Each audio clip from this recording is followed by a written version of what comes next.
आप जानते हैं हमारी बाइबल कहती है एक समय आया जब परमेश्वर ने एलिया से कहा मैं बारिश बंद कर रहा हूं, और एलिया ने प्रभु को सुन के बारिश बंद करवा दी। लेकिन एक समय ऐसा भी आया जब परमेश्वर ने एलिया से कहा अब बारिश होने वाली है।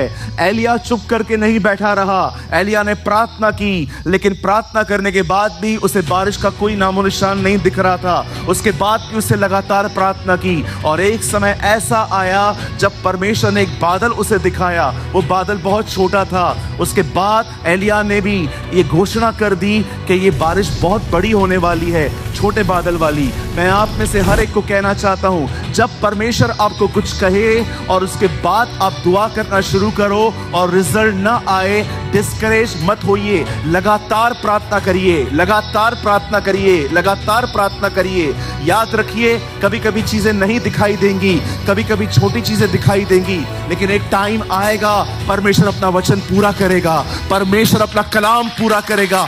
God will fulfill his promise।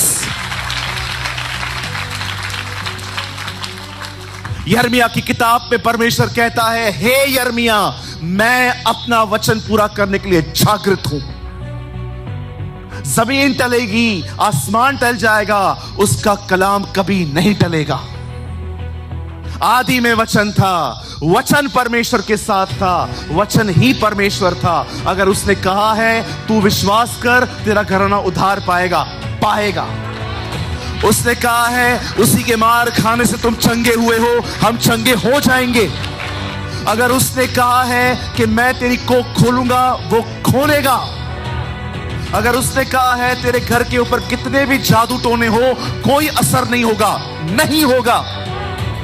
मैं आप में से हर एक को कहना चाहता हूं, 1% मत घबराया करो कि मेरे घर के ऊपर कोई कुछ कर रहा है क्या। यीशु का लहू उनकी ताकतों से बहुत ताकतवर है।